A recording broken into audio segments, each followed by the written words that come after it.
The Administration, Communication, and Technology Committee meeting to order on Tuesday, March the 12th at 5:33 p.m. Eastern Time with myself, Brian McGinnis, and Sheila Vaccaro.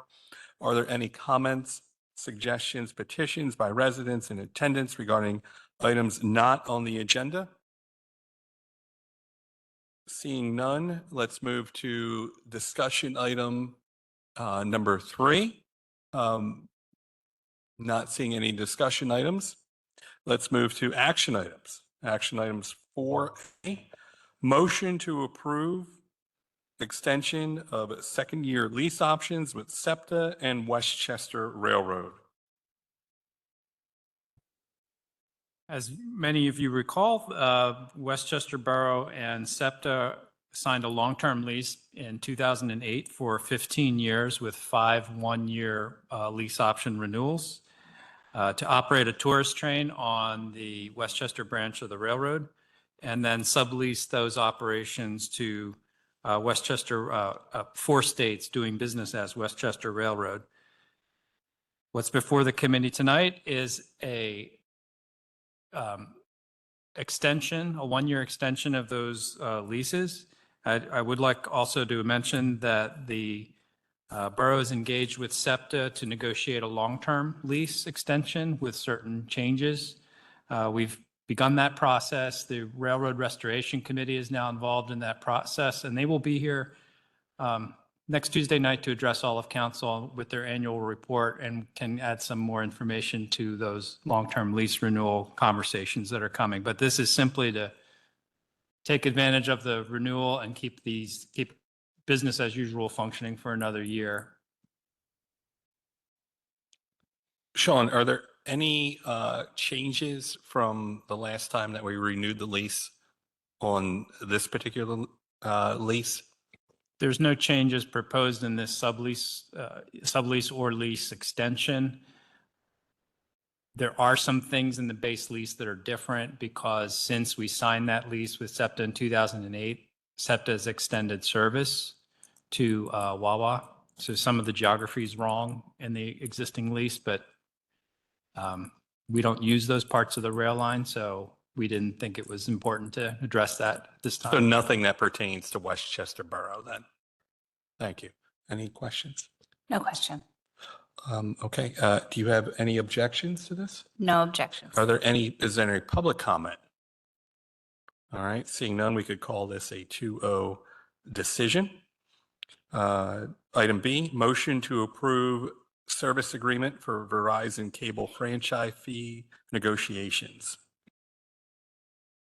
So the borough engaged Cohen Law Group before when we negotiated our last franchise renewal agreement, and our current franchise agreement doesn't expire for another 18 months. However, the process of renegotiating the renewal can begin, and we've been notified by Verizon to engage in that process. Cohen Law Group approached the Chester County Consortium of Communities with a kind of a group rate to negotiate all of these franchise renewals. Essentially, if for those people listening or who are wondering what this is, the borough is basically the landlord for cable television and internet service providers in the borough. We own the rights of way upon which the poles and wires are strung to bring the service to the residents. So we have certain roles and responsibility in that, making sure we get the best deal for our residents. Cohen Law Group outlined about 10 or 15 things in this proposal that are all pretty exciting to me. One thing they're going to do is an audit of past franchise fee payments to the borough to make sure we're getting all the money we should be. Verizon pays roughly $92,000 a year over the last 4 years in franchise fees to the borough for the right to bring these services to the borough. And Cohen Law Group, with the borough's participation and a few others, we will exceed that 20 or more municipality threshold. So the fee that Cohen Law Group would charge for all of these services outlined in the proposal is $9,200. or roughly about 10% of the annual fee, or over the lifetime of the franchise agreement, about 2% of the total value that we would gain in revenue from this source. So I think it's a good proposal for the borough to consider, because we get an experienced advocate on our side, a reasonable price for those services, and we can get a better deal out of this. We would, without Cohen Law Group, we would still be engaged in these negotiations, but it would just be the borough's negotiating team. And I kind of like the idea of having a little more expertise in the room. Thank you. Any comments? No. Is there any public comment? All right. Any objection? No objection. No objections here. We could call that a 2-0 decision. Item C, motion to approve organizational and management development training. Again, this was an item I'm bringing to the committee's attention because the dollars to pay for this services are budgeted in this year's training budget of $16,000.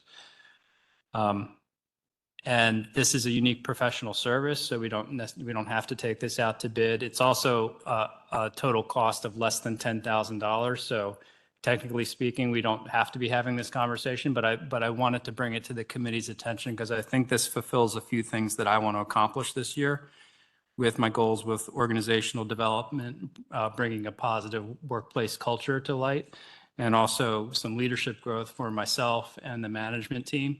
So I've been working with this executive coach and leadership management person informally for the past year and a half. We've built rapport. I think he can really help me be a better manager and have our team be more coherent and better functioning. So I had him put together a proposal this year that would lead us through a few things that we're going to do: a workshop with our training team, which would be a 3-hour workshop, and then twice a month executive coaching that I would take advantage of. So I wanted to get this in front of the committee for your feedback and hopefully your concurrence approval that we go in this direction for skill development. Any comments or questions? And where did this come from again? You've been working with them for how long? I came to meet Phil in this organization by word of mouth because he did some work with the police department. And Jim Moorhead put me in touch with Phil. Phil is the owner of this business. And we started talking informally about what executive coaching is, and helped me with some, issues I was having in the workplace. So that was all done basically on his goodwill. And I built rapport with him, and I'm comfortable working with him. So I decided to make this a more formal paid relationship and make it part of our training program, and then lean into it and have more services offered to our staff. We did do a training with management staff in 2022, I believe, with Phil as well. Thank you. Any further comments or questions? I would like to see this brought to the full committee. Okay. Any public comment? All right. Seeing none, no objections here. We could call that another 2-0 decision. Motion D, or item D, motion to approve amendments to the Westchester Employee Policy Manual. Mr. Krauser, thank you. Good evening, committee. John Krauser, HR Director. Tonight I was just bringing updates to the employee policy manual that primarily impacts non-union employees. The efforts for these changes are primarily to create parity between the union contracts that are for our labor force and the non-union represented staff, and also to just update some of the clerical punctuation type error or updates that need to be made. The first one being Section 301, the vacation policy, just removing the requirement for a March 31 deadline to use their carryover dates. The employees already are required to use all or can only carry over 40 hours worth of their vacation time. So this current policy, the way the policy is currently written, March 31st, they would have to use all their carryover time, which is a double limit on their ability to choose when they want to be able to take their vacation. So we would like to remove that from the policy. The second section, 302, sick leave, we would like to offer an additional benefit to our soon to or future retired employees on the non-union side, and allow them 192 hours of sick leave to be paid out to them up to 192 hours upon retirement, as long as they meet the retirement eligibility as it's currently listed in the non-uniform pension plan. So early retirement being 55 years and 10 years of service, regular retirement being 5 years of service and 65 years of age.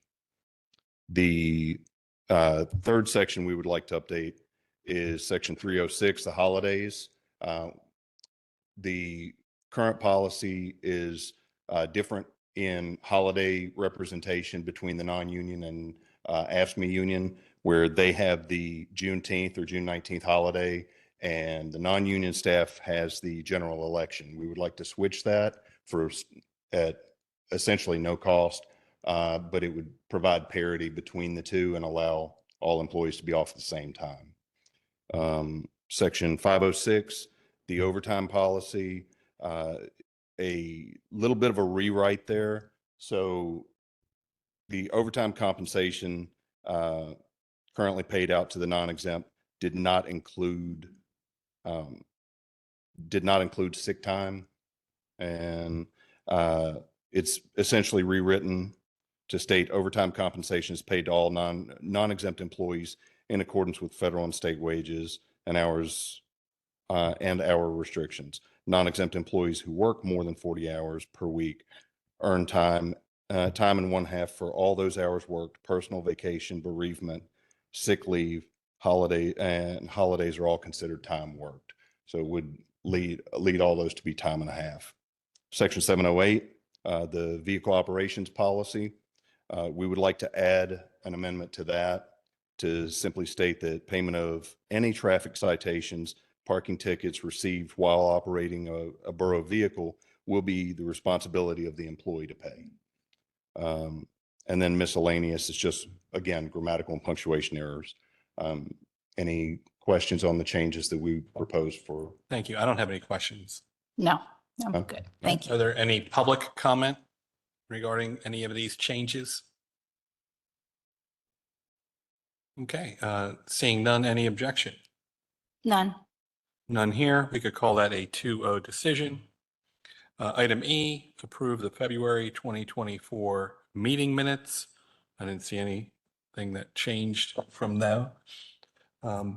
Any public comment about that? Any objection? None. None, no objection from myself either. We call that 2-0. Other business, any other business? All right, seeing none, we could close this meeting at 5:47 Eastern Time. Thank you.